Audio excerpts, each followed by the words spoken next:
así detalladamente la carta a los hermanos en Roma, siempre hay una copia del mensaje, del contenido del mensaje, una copia impresa allá en la vitrina. Si usted desea, puede tomar una. Son gratis, hermanos, son gratis para que usted pueda guardar ahí.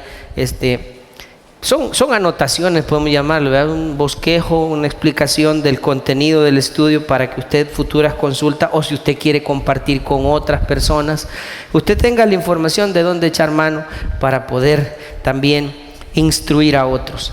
Que yo quiero aprovechar también la ocasión. El mensaje habla de eso, habla de el objetivo, el propósito del mensaje es animar a los creyentes a predicar las buenas nuevas. Ese es el objetivo de esta parte que vamos a estudiar de la carta a los romanos: instarnos a los hijos de Dios, a los creyentes, a ir y compartir las buenas nuevas con otras personas. Tener claro también, debemos nosotros tener claro, hermano, que la idea de venir a la iglesia es que usted y yo podamos ir madurando paulatinamente. La iglesia no es solamente para venir a pasar el tiempo, ni tampoco es para venir a pasar el agua. ¿Qué es venir a pasar el agua? Hay gente que ve la iglesia como el lugar al que voy cuando estoy en apuros, ¿verdad? Cuando no tengo trabajo, cuando estoy enfermo, cuando mi hogar se está desbaratando, cuando las cosas se ponen difíciles, entonces hay que ir a la iglesia, ¿verdad?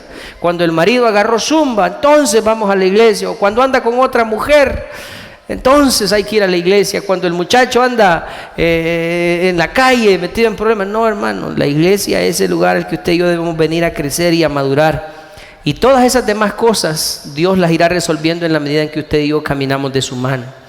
Es decir, Dios nos va a proteger, Dios nos va a proveer, Dios nos va a guiar, Dios nos va a ayudar a resolver todas esas situaciones que puedan ser adversas en nuestra vida, siempre que usted y yo busquemos el reino. Eso es lo que el Señor nos invita: busquemos su reino. Eso es madurar, eso es crecer.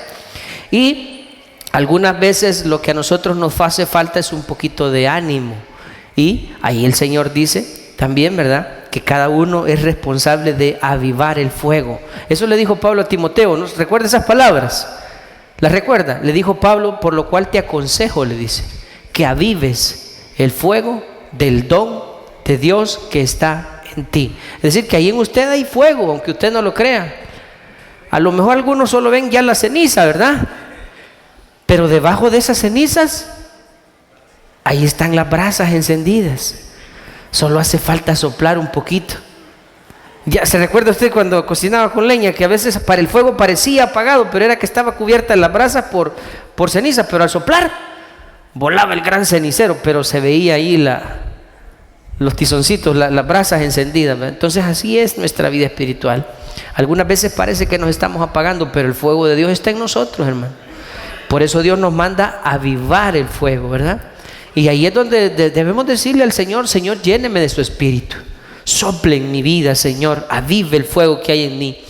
Entonces esa es responsabilidad de cada creyente, ¿verdad? Buscar la madurez. Y la iglesia es, hermano, es el lugar en el que el Señor nos ayuda a alcanzar esa madurez. Aquí en la comunión con los santos es donde usted y yo crecemos, donde maduramos, donde avanzamos para alcanzar el propósito con el cual fuimos creados por Dios. Bueno, vamos a ir entonces, nos corresponde estudiar Romanos capítulo 10, versículos del 14, vamos hasta el 21. Tenga lista ahí su Biblia, y si no tiene Biblia, pues usted sabe que aparecen los pasajes, los textos en la pantalla. Acompáñenme en la lectura. En esta porción, hermano, vamos a examinar 6 preguntas. En realidad son 6 preguntas, pero 4 de ellas son como las más importantes, las 4 que están entre el versículo 14 y 15.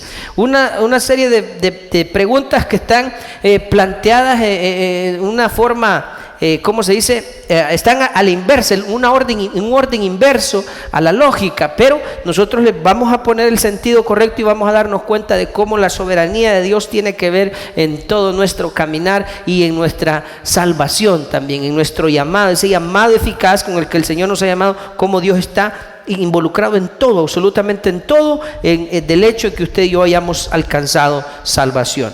Vamos a leer entonces versículos del 14 al 21, dice así. Primera pregunta. Bueno, para ubicarnos en el contexto, recuerda que veníamos hablando la semana antepasada, porque la semana pasada no hablamos de Romanos, que en los primeros versículos hablábamos que el fin de toda la ley era Cristo.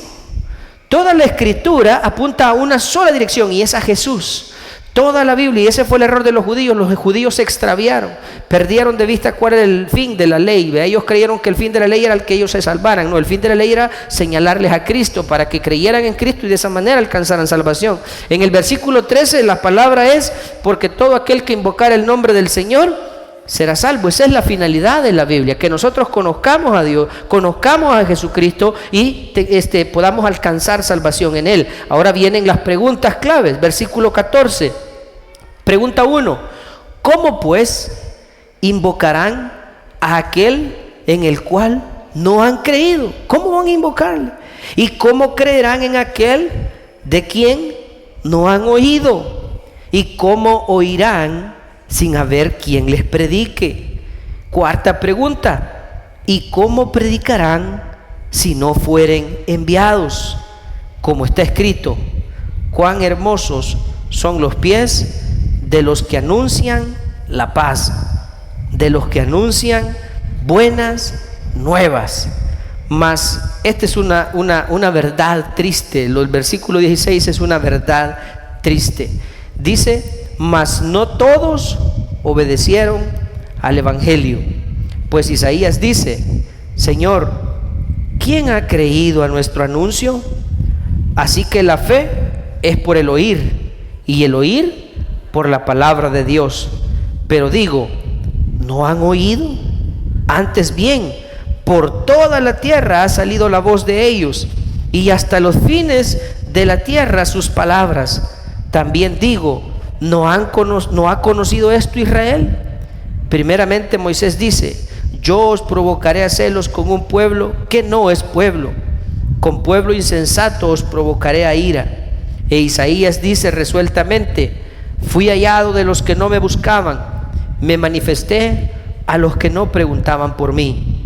Pero acerca de Israel dice: todo el día extendí mis manos a un pueblo rebelde y contradictor. Oramos al Señor.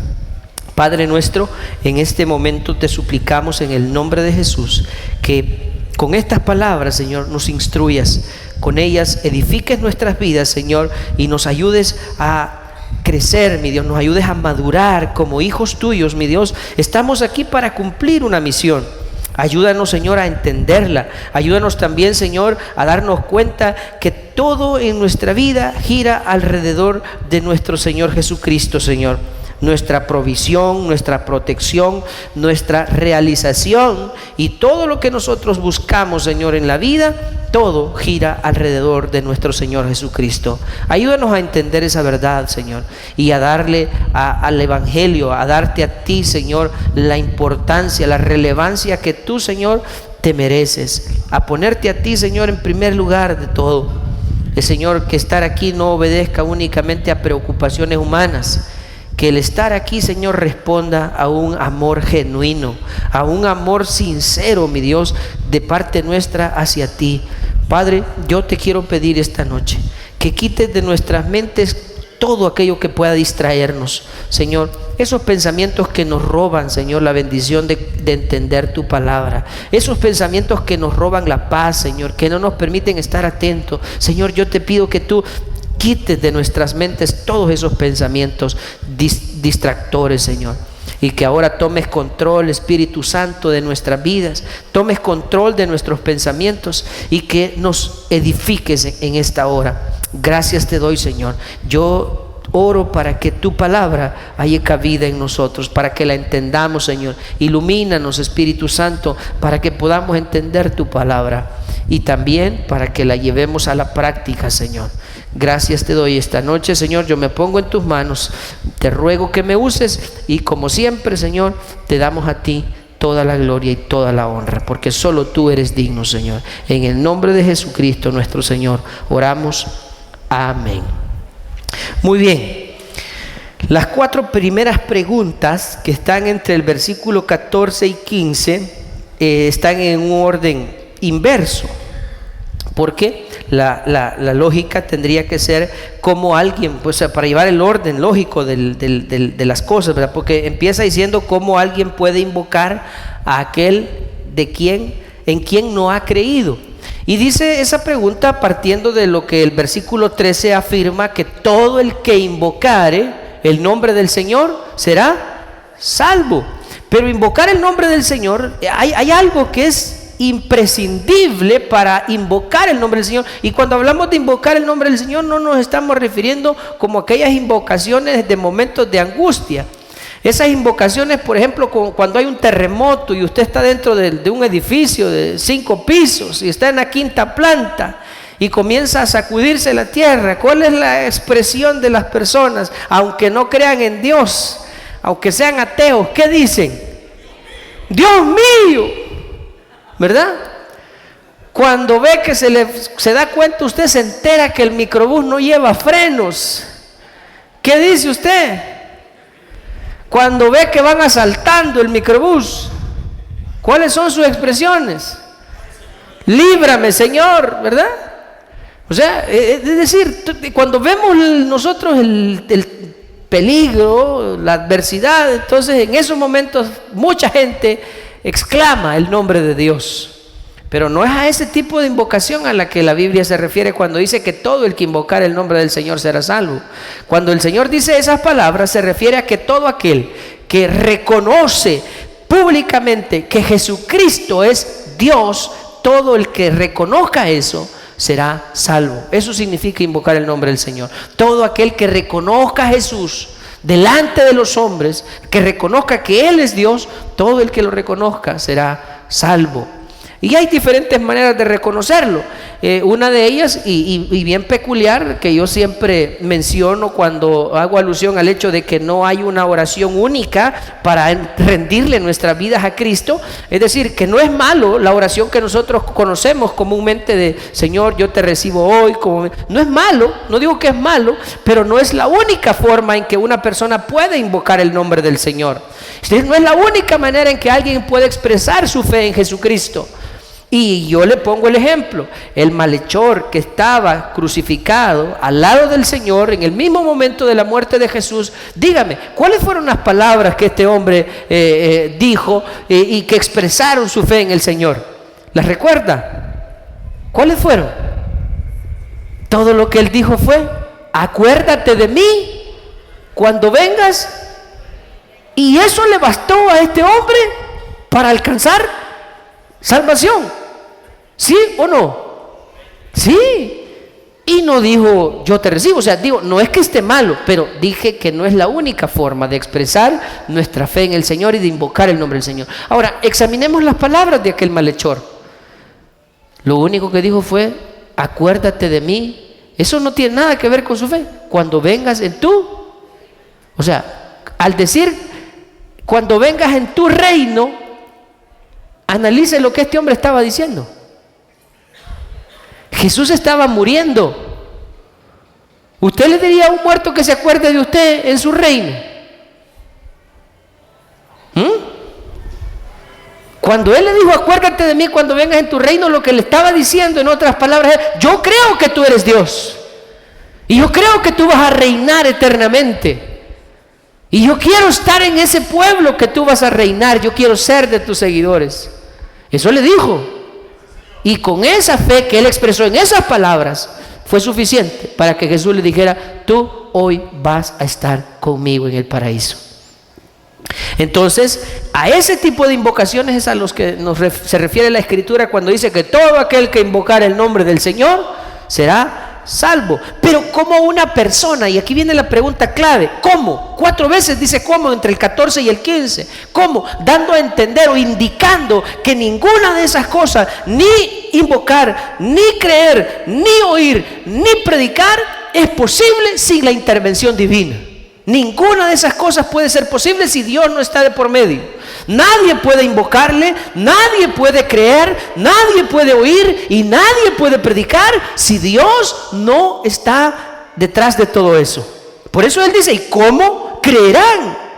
¿Verdad? ¿Cómo creerán? ¿Cómo invocarán? Dice primero en alguien en quien no han creído.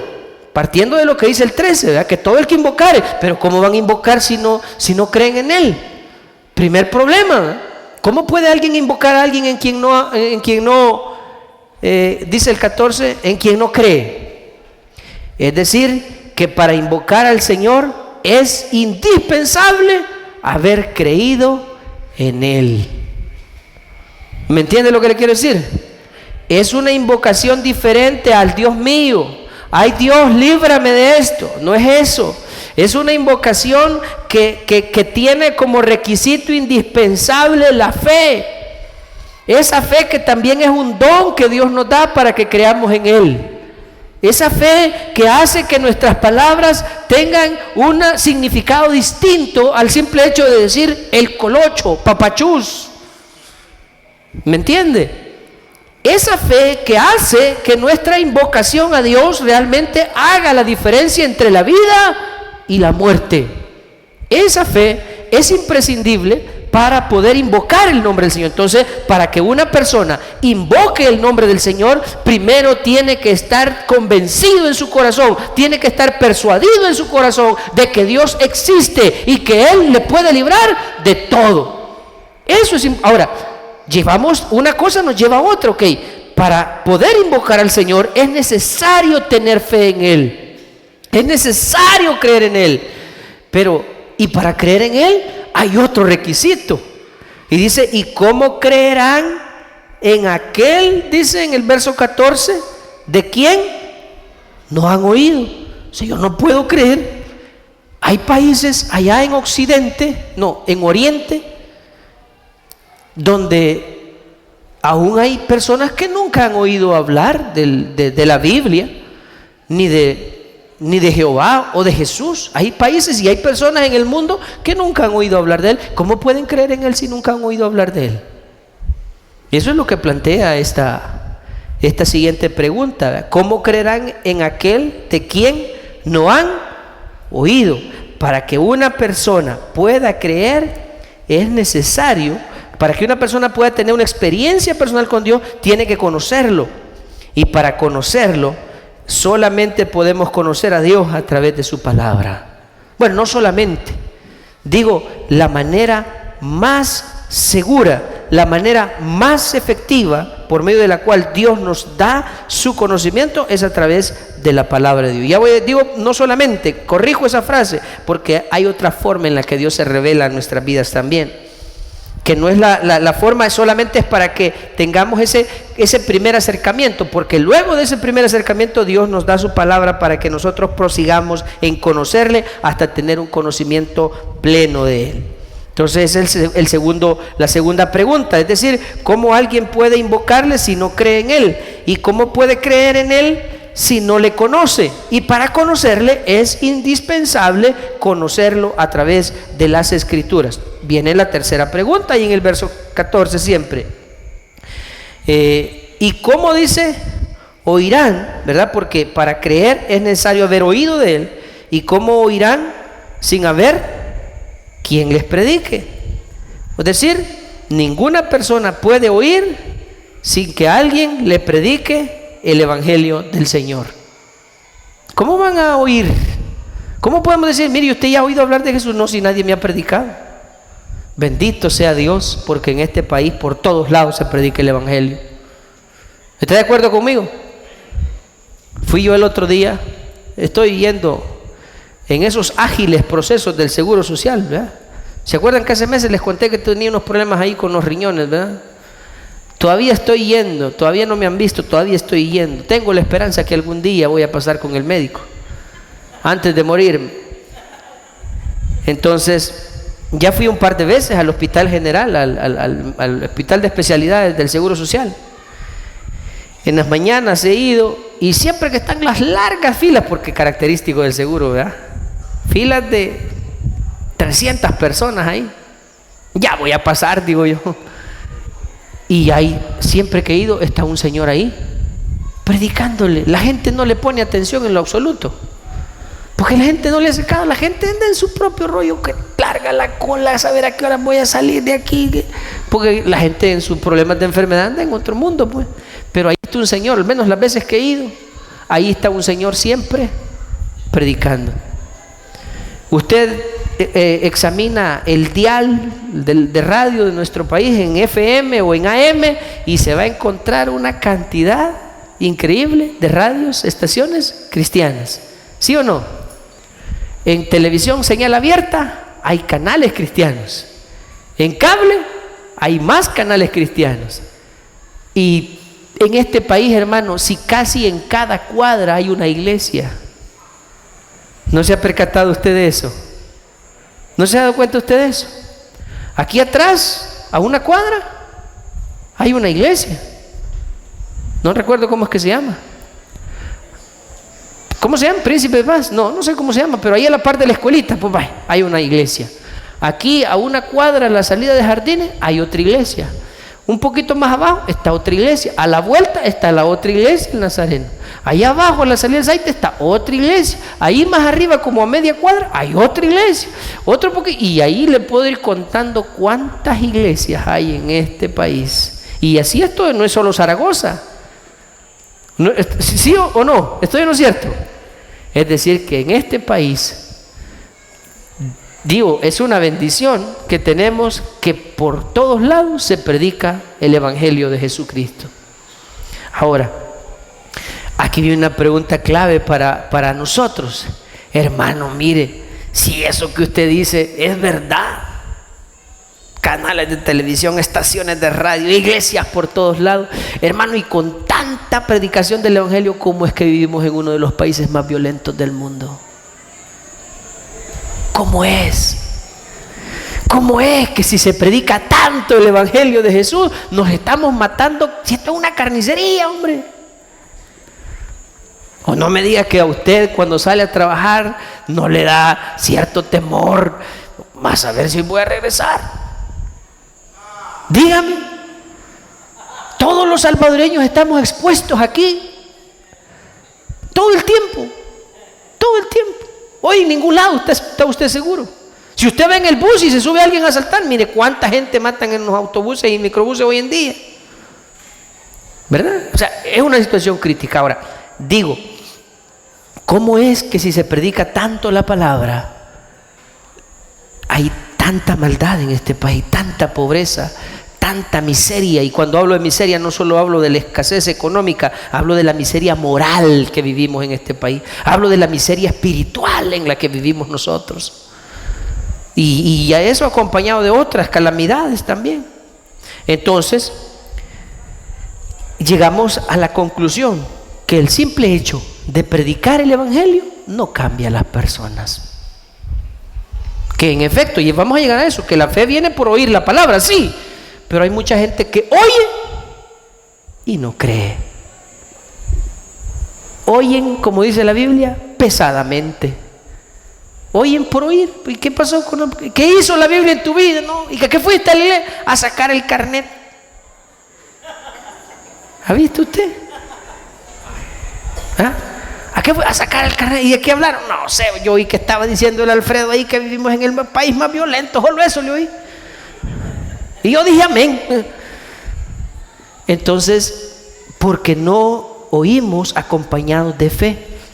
Vale, pero para que la gente pueda oír, que es el requisito para creer, y que el creer es el requisito para invocar, para que alguien oiga, es imprescindible que alguien le predique. Y ahí es donde usted y yo somos protagonistas. Y por favor, por aquellos que quizás malinterpretaron mis palabras o malinterpretaron mi posición, cuando hace unas semanas yo les dije que la idea es que en esta iglesia desaparezcan los ministerios de evangelismo, no estábamos diciendo que no queremos que la iglesia evangelice o proclame. No estábamos diciendo, o no estaba diciendo eso. Lo que estaba diciendo es que en la Biblia o en la iglesia primitiva, Jesús nunca dijo, vaya, ustedes 5 son los que se van a encargar de evangelizar y todos los demás vamos a hacer cualquier otra cosa menos hablar del evangelio. No había ministerio de evangelismo. Cuando Jesús les dijo, id por todo el mundo y hacer discípulos, ¿se los dijo a quiénes? A todos sus seguidores. A eso es a lo que yo me refiero. Yo no estoy diciendo que ya no vamos a predicar las buenas nuevas. Todo lo contrario. Lo que yo estoy diciendo es que debe llegar el momento en que toda esta congregación debe asumir esa responsabilidad. Y no simplemente decir, que vayan los de evangelismo. Mira, por ahí hay alguien que nunca le han predicado. Díganle a los de evangelismo que vayan. No, eso ya no va a ser así. O no debe ser así. Cada cristiano es responsable de predicar a todo aquel que pueda. Es de enseñar a ese que aún no conoce, a ese que aún no ha nacido de nuevo. Es responsabilidad de cada cristiano ir y predicarle. Porque aquí dice la Biblia, ¿y cómo van a oír si no hay quien les predique? ¿Y quién les va a predicar? Vayan a decirle al pastor que venga. Así es el volado. Es responsabilidad de cada uno de nosotros.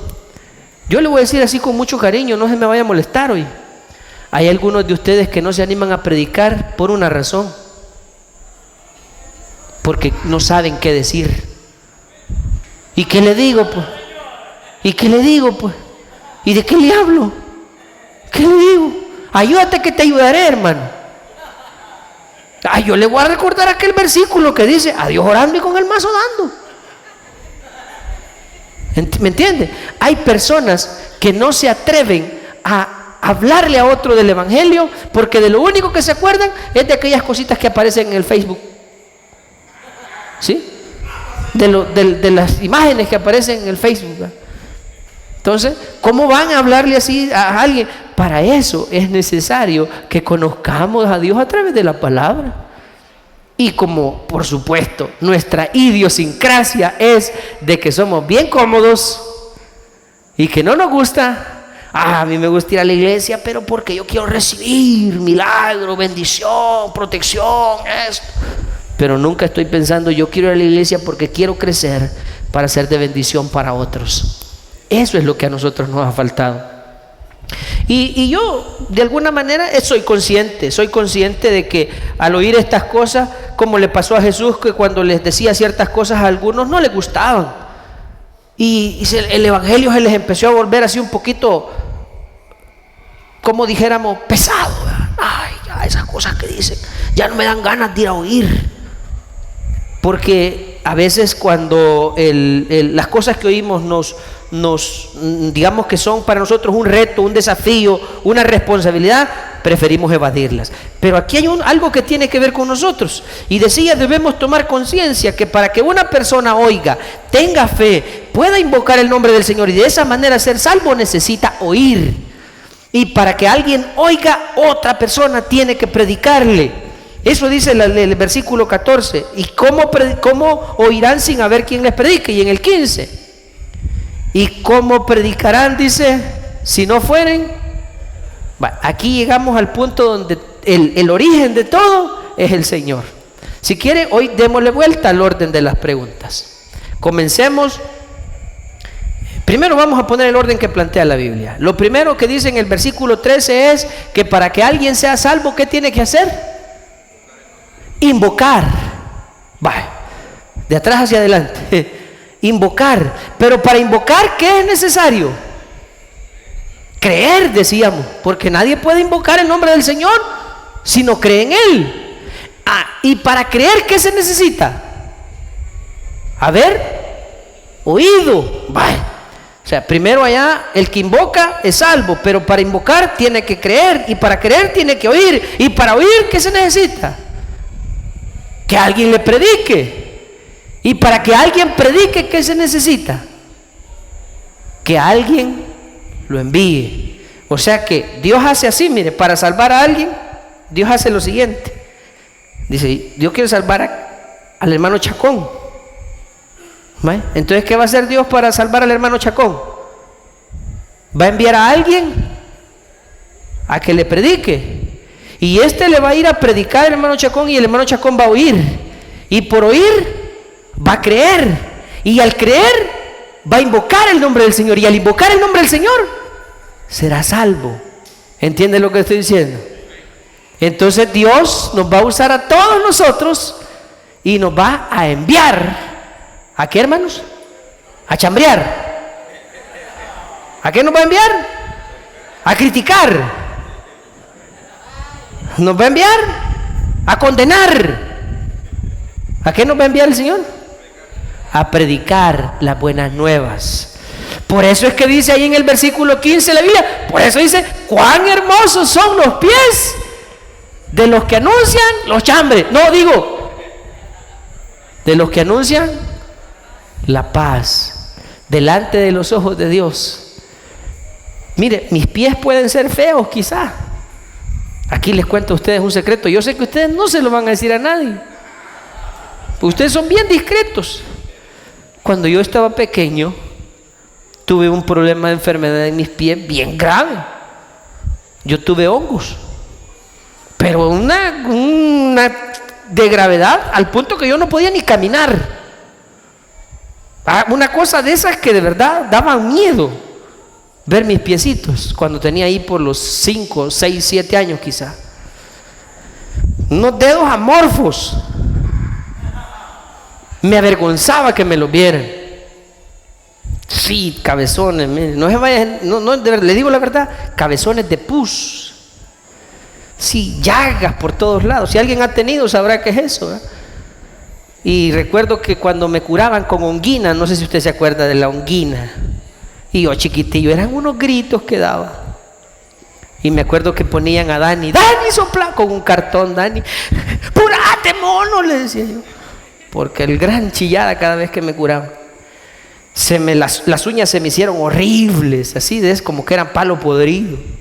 Hasta que un día el Señor, a través digo, porque el Señor es el que hace esas cosas, ¿verdad? No éramos cristianos, pero un jefe de mi mamá se compadeció de mí al verme los pies todos chancomidos y le dio unas pastillas. Mire que me tomaba esas pastillas y una cosa, pero así milagrosa, ¿verdad? Y mis pies, pues no son así la gran chulada como, pero a comparación de aquellos tiempos, ya hoy ya los puedo exhibir. Antes no. Ahora, ¿qué le quiero decir con esto? Que mis pies pueden ser feos, pero dice la Biblia que son hermosos los pies de los que anuncian las buenas nuevas. Y cuando usted y yo anunciamos las buenas nuevas, usted y yo somos hermosos delante de Dios. ¿Me entiende lo que le quiero decir? Anunciemos las buenas nuevas, hermano. Este mundo, este país, si hay algo que necesita, es buenas nuevas. Si usted enciende las noticias y ¿solo qué oye? Solo malas noticias. Solo malas noticias. Este país necesita oír buenas nuevas.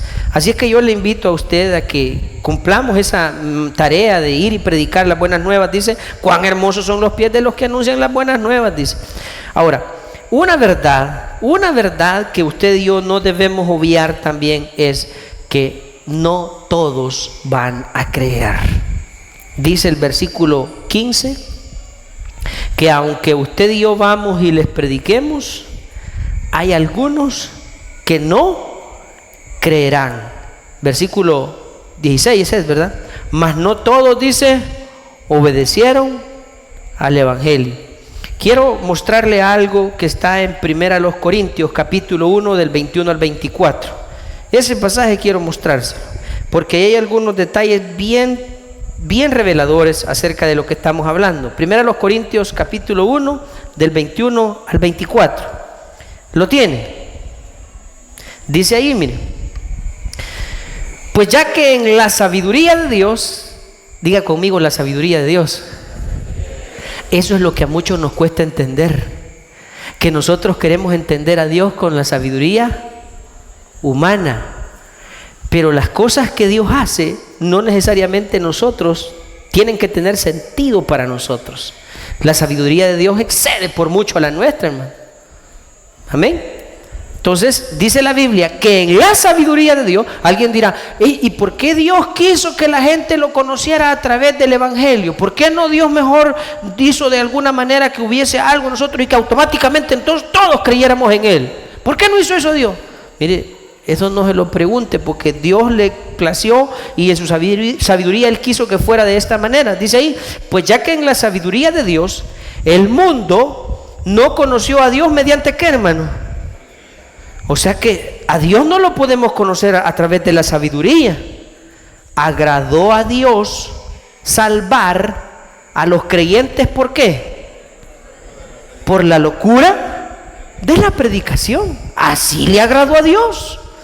Porque los judíos, dice, piden señales. Es decir, a Jesús le pedían señales. Si tú eres el Hijo de Dios, a ver, haz señal de que eres Hijo de Dios. Y Jesús les decía, a ustedes piden señales y señal no les será dada, más que la de Jonás, le dice, ¿verdad? Que estuvo 3 días en el vientre del pez. Esa es la señal que ustedes tendrán, dándoles a entender que Jesús iba a morir y que iba a estar 3 días en la tumba y al tercer día resucitaría. Señales, dice, pues los judíos piden señales y los griegos buscan sabiduría. Los griegos eran los filósofos de la época, que todo lo andaban filosofando.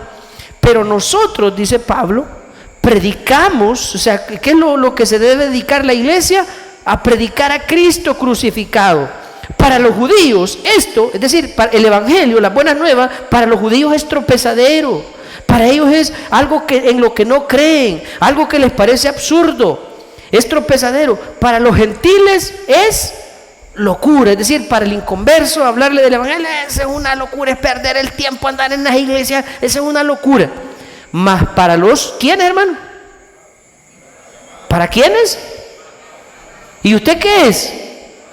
¿Usted es del versículo 23 o de los del versículo 22?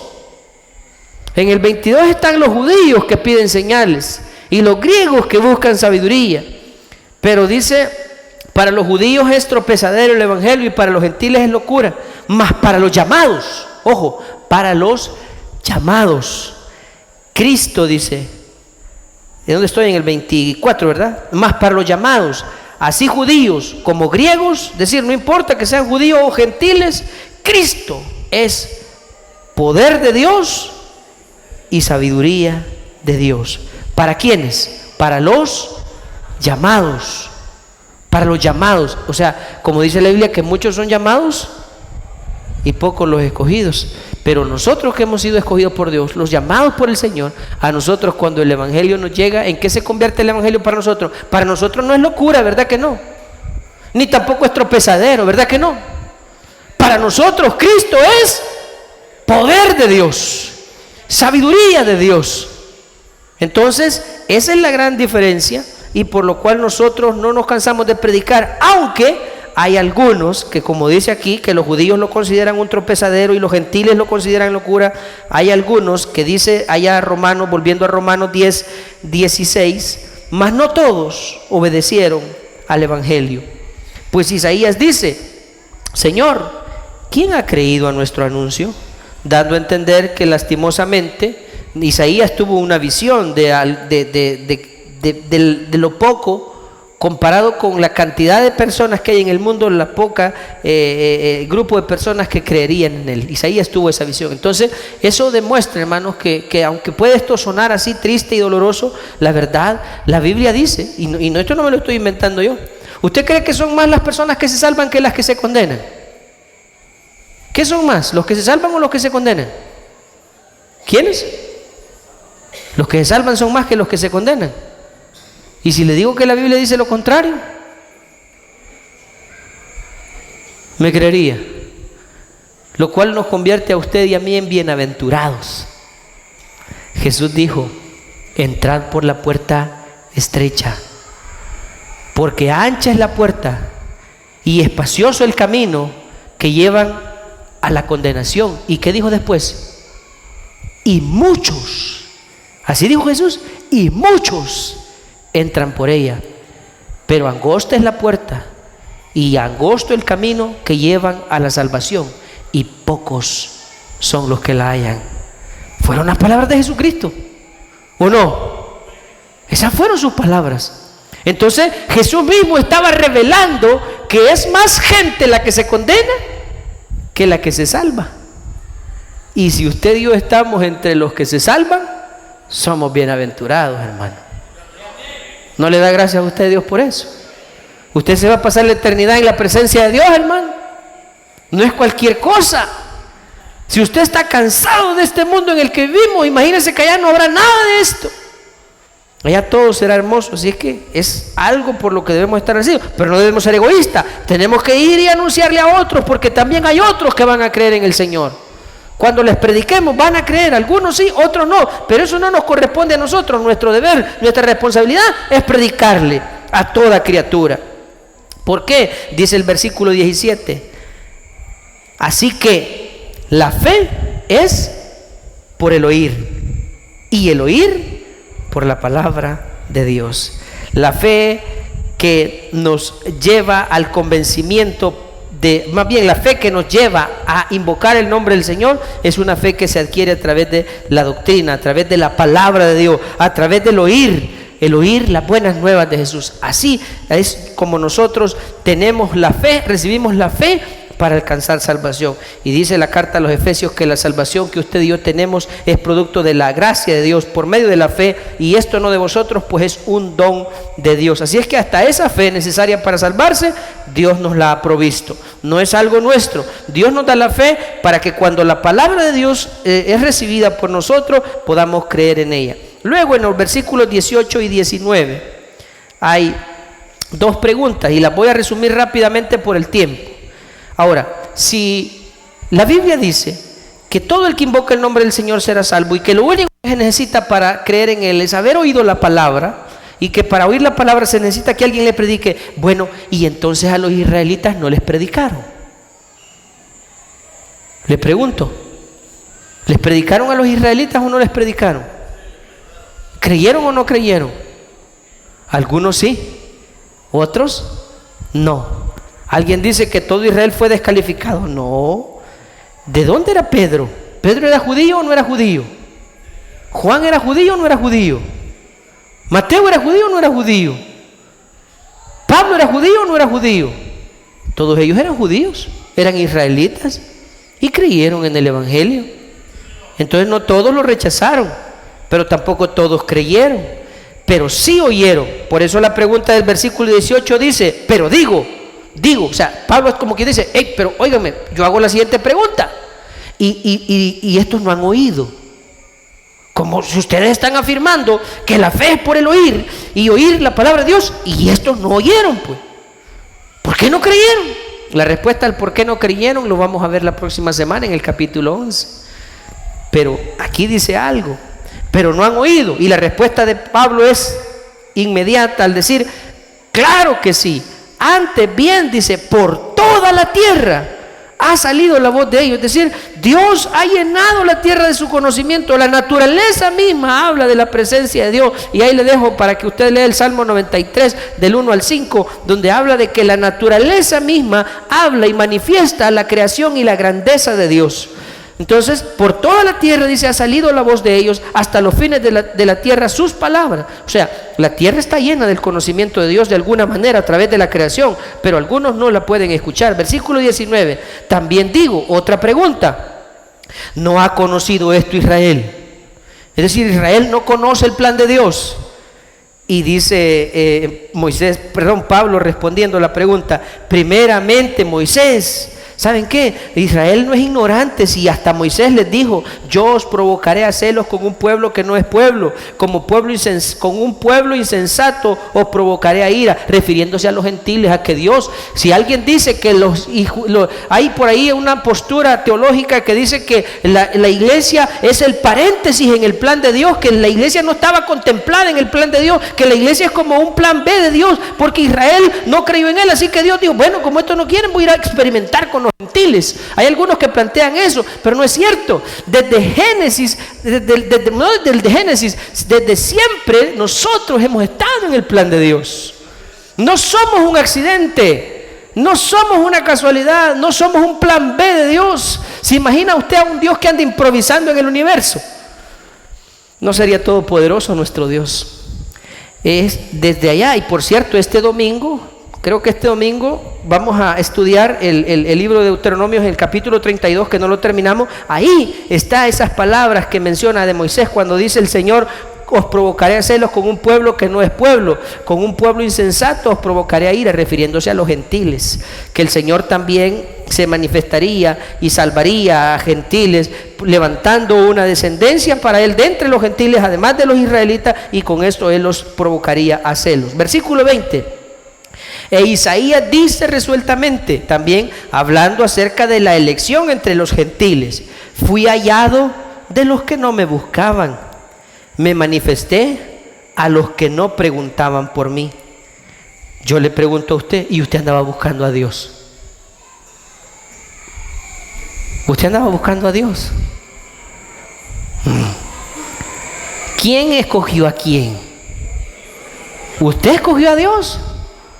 Usted andaba, yo ando buscando a Dios. Cuando usted, porque yo sé que algunos de nosotros podemos decir, no, mire hermano, si hubo un momento en que yo sentí un fuerte deseo de buscar a Dios y entonces busqué una iglesia. Nosotros le llamamos venir a la iglesia a buscar a Dios. Pero yo le quiero decir que Dios nos buscó a nosotros desde antes de que naciéramos. Y usted y yo, cuando sentimos ese deseo, adivine quién nos puso ese deseo ahí dentro. Entonces, ¿quién buscó a quién? ¿Yo lo busqué a él o él me buscó a mí? No me elegisteis vosotros a mí, dijo Jesús. Yo os elegí a vosotros. Y os he puesto para que vayáis y llevéis fruto, y vuestro fruto permanezca. Fueron las palabras del Señor. Entonces, aquí dice, el Señor dice, fui hallado de gente que no me buscaba. Usted y yo no buscábamos a Dios. Si la Biblia dice que nuestros designios eran de continuo solamente el mal, dice la Biblia que no hay quien busque a Dios. No hay quien busque a Dios. Si nosotros no lo buscamos o cuando sentimos ese deseo es porque Dios lo puso en nuestra vida. Fui hallado de un pueblo que no me buscaba, me manifesté a alguien que no preguntaba por mí, refiriéndose a los gentiles. Pero acerca de Israel dice esto: todo el día extendí mis manos a un pueblo rebelde y contradictor. Eso es específicamente, se refiere al pueblo de Israel, hablando de que a los israelitas, pues sí, no pueden decir ellos que no oyeron. Como este pueblo, como este país, no puede decir que no ha oído el evangelio. Solamente que alrededor de todo el mundo sigue existiendo esa clase de personas que están ahí enmarcadas en esas últimas dos palabras: rebelde, tres palabras: pueblo rebelde y contradictor. ¿Usted cree que en este país hay gente rebelde y contradictor de Dios? ¿Usted cree que sí? Sí hay gente a la que Dios les habla. Mire hermano, yo le voy a decir algo. Yo anoche, viendo las cosas que pasan, yo le decía al Señor, y siento que el Señor me corrigió mi oración, porque yo oraba y le decía, Señor, que ya se acabe esta violencia que vivimos, Señor, que este ambiente de temor, de inseguridad, que uno está tranquilo y de repente oye los disparos y lo primero que viene a la mente, ¿qué es? A saber a quién mataron. No, dígame, ¿usted le gusta eso? Saber que usted no puede ni siquiera ir a la tienda, seguramente, con seguridad no puede mandar a sus hijos a la tienda. ¿Sí o no? ¿A usted le gusta vivir así? ¿Y usted ora por eso? Yo oro por eso, pero el Señor me corrigió anoche. Bueno, me hizo mi llamado de atención porque yo oraba y le decía al Señor, Señor, que se acabe esto ya, Señor, esto ya no se aguanta. Ten misericordia, Señor. Y el Señor vino a mi mente, mira, pero ¿y todo eso que está pasando? ¿Por qué crees que está pasando? No sé si me entiende lo que le quiero decir. En este país, ¿será que la gente tiene ganas de Dios? La mayoría de la gente tendrán ganas de Dios. ¿Qué hacen con Dios? Darle la espalda. Llaman Dios a lo que no es Dios. Lo provocan a celos. Y entonces me dice el Señor, ¿y si es que lo que ustedes tienen es lo que ustedes han sembrado? Y digo ustedes, incluyéndonos en el paquete, ¿verdad? ¿Sí? Entonces, y esa situación que cosas extrañas, que toda la zona oriental no ha llovido prácticamente todo lo que va del invierno. Y una y otra desgracia en este país tras una cosa a la otra. Entonces me decía el Señor, ¿sabes qué? Eso que está pasando no es mi culpa, es culpa de ustedes. Entonces vos no deberías de orar que se acabe esto, que yo lo cambie. Deberías de orar para que el corazón de ese pueblo cambie. ¿Me entiende lo que le quiero decir? Es decir, este país está recibiendo lo que ha sembrado. La única forma en que las cosas puedan cambiar es que sembremos algo distinto. Pero todo el mundo quiere que sea Dios el que actúe. O sea, en otras palabras, quieren que Dios cambie la situación, pero nosotros no queremos cambiar.